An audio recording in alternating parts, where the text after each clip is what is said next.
हूँ। बहुत पुराने समय की बात है। कनकपुर नामक गांव में मुरली नाम का एक गरीब लकड़हारा रहता था। उसकी संपत्ति केवल एक टूटी फूटी कुल्हाड़ी, एक मरियल सा लंगड़ा घोड़ा और एक गधा था। इन्हीं के सहारे वह किसी तरह अपने जीवन का निर्वाह करता और अपनी इकलौती बेटी मीरा के साथ अपना बुढ़ापा काट रहा था। एक दिन उसने लकड़ियों का गट्ठर तैयार किया और अपने घोड़े पर लाद कर बाजार की ओर चल पड़ा। मन ही मन उसने सोचा कि यदि लकड़ियां अच्छे दामों पर बिक गईं, तो वह अपनी बेटी के लिए कुछ सुंदर वस्तु अवश्य लेकर आएगा। बाजार पहुंचकर वह ग्राहकों को आवाज देने लगा। काफी देर बाद एक धनी व्यक्ति की दृष्टि उस पर पड़ी। वह मन ही मन सोचने लगा कि यह बूढ़ा तो भोला प्रतीत होता है, इसे आसानी से ठगा जा सकता है। उसने मुरली से लकड़ियां खरीदने का नाटक किया और 2 चांदी के सिक्के उसके हाथ में रख दिए।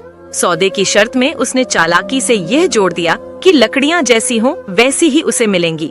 भोलेपन में मुरली ने यह मान लिया, किंतु जैसे ही उसने घोड़े से लकड़ियां उतारनी चाही, धनी ने उसे रोक दिया और कहा कि सौदे की शर्त के अनुसार लकड़ियों के साथ घोड़ा भी उसी का हो गया है। मुरली हतप्रभ रह गया। उसने बहुत विनती की, लेकिन धनी ने उसकी एक न सुनी। भीड़ इकट्ठी हुई और मामला सरपंच के पास पहुंचा। सरपंच, जो धनी का मित्र था, उसने भी अन्यायपूर्ण निर्णय सुनाया और कहा कि सौदे की शर्त के अनुसार घोड़े पर अब मुरली का कोई अधिकार नहीं। असहाय मुरली आंसुओं से भरी आंखों के साथ घर लौटा।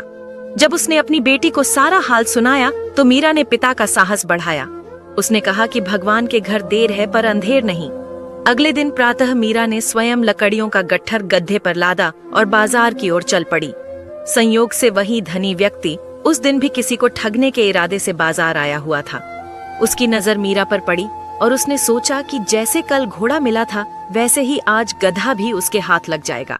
उसने मीरा से लकड़ियों का सौदा किया और वही पुरानी शर्त रखी, लकड़ियां जैसी हों वैसी ही मिलेंगी।